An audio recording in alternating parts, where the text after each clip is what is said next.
Welcome to my HQ. Social media has changed the way we see wildlife photography, but behind many images, the reality on the ground is often very different. Today, let's talk about wildlife photography and what social media really changes in the field. Let's get into it. Hi, I'm your wildlife guide. Today, we're going to talk about an important topic, maybe even one of the most important ones for wildlife photographers today: the relationship between nature photography and social media. Social media can be inspiring, motivating, and incredibly stimulating, but it can also influence our decisions in the field, sometimes without us even realizing it. So today, we're going to try to understand what it really changes. Let's start with what strikes us the most. Deep down, if we share our photos, it's because we want to pass something on. We want to tell a story, to share an incredible light, an unexpected encounter, a moment that truly moved us. Social media allows us to experience that together. It creates a community, it builds motivation, it sparks the desire to learn, and sometimes it even inspires people to step outside for the first time and observe wildlife. Sharing is not a bad thing. It's human, it's natural, and it's beautiful when it's done with meaning. But social media has also changed the way we practice photography. Before, we went out to take photos for ourselves. Then we came home, kept the images on a hard drive, and sometimes shared them with friends. Today, the first question we ask ourselves, almost instinctively, is this photo worth posting? Will people be interested? And that subtly changes our behavior. We look for more variety, more action, more proximity, more originality. Because social media rewards what is rare, spectacular, or highly aesthetic. That pressure is real, even if we don't always realize it. When we see incredible images every day, foxes at sunrise, owls photographed from very close, perfectly sharp hunting scenes, we can end up thinking, I should be able to do that too. And that's where social media has a huge impact. It creates a constant sense of comparison. A feeling that we always need to do better, always show more. It's human, but it can push us, without meaning to make poor decisions in the field. Some of these issues don't come from bad intentions. They simply come from the desire to do well. For example, getting a little too close, moving a few meters further, waiting for the animal to do something interesting, or returning repeatedly to a sensitive area.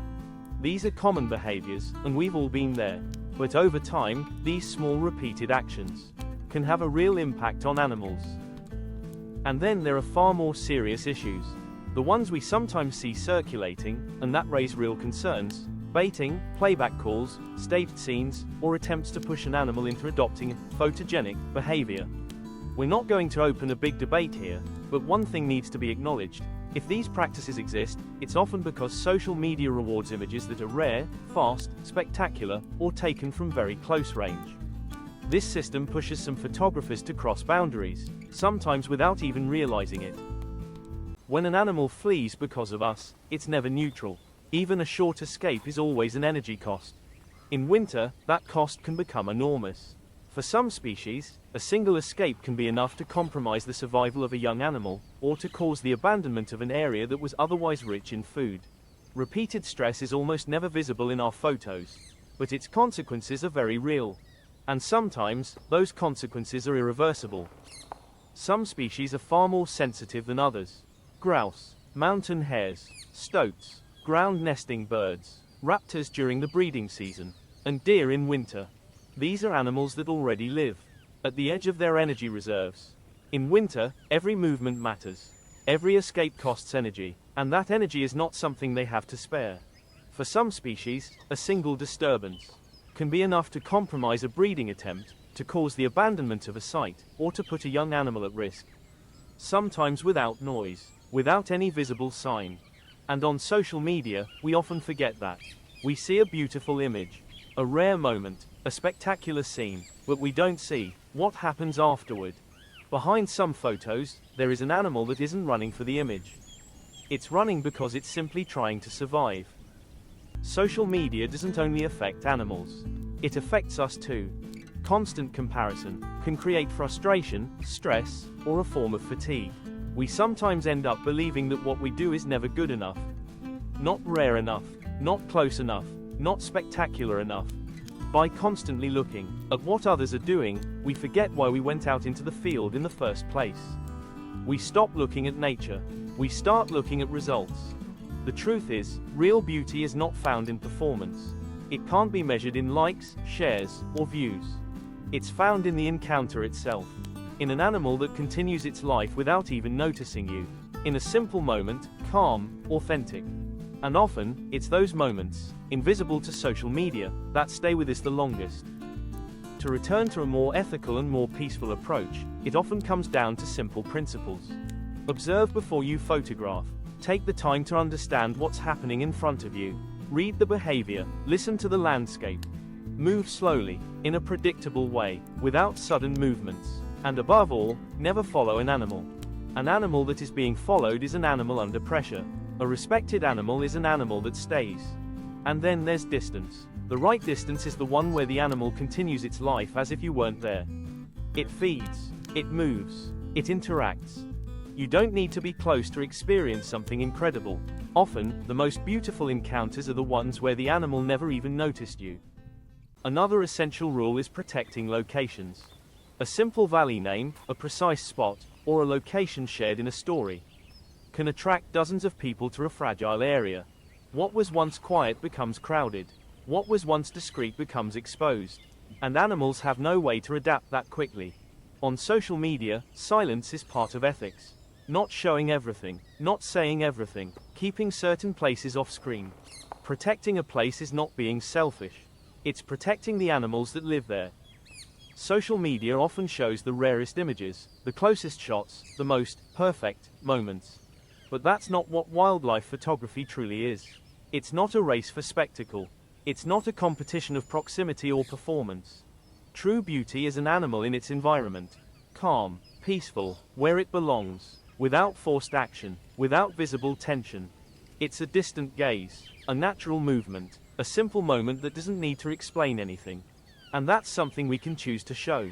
To value what's real, what's natural, what's authentic, even if it's quieter on social media.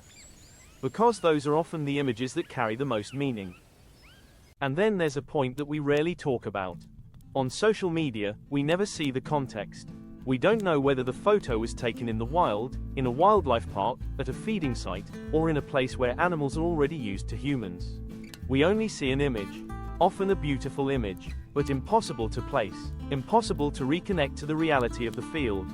And yet, context changes everything. Distance, animal behavior, stress level, the real difficulty of the encounter. That's why comparison makes no sense. Every landscape is different, every outing is unique. Every encounter happens under conditions that are never the same. And every photo has its own story. A story you can't see on a screen. To stay ethical, one thing is essential: knowing your terrain. And that's exactly why I created the Wildlife Photographer app. The app never tells you where to go. It doesn't give away locations. It doesn't push you to get closer. It simply helps you better understand your own observations. To identify sensitive areas. To spot regular travel routes. And to avoid disturbance by preparing your outings more carefully. Over time, you no longer move at random. You choose your positions, you anticipate, and you always give priority to the animal. The goal isn't to see more animals. It's to respect them better. I record animal trails, vole zones, natural hides, activity hours, interesting tracks, and also the places to avoid. Everything I observe stays in one place. And most importantly, it stays over time. And if I use camera traps, I can place them directly on the map. Track my installations, know how long they've been there, and avoid coming back too often to a sensitive area. It limits unnecessary back and forth. It reduces disturbance, and it allows the terrain to breathe again. Wildlife photography is a privilege, a unique moment that will never happen twice. Social media can be inspiring, but it should never make us forget that the animal always comes before the photo. Thank you for watching this video.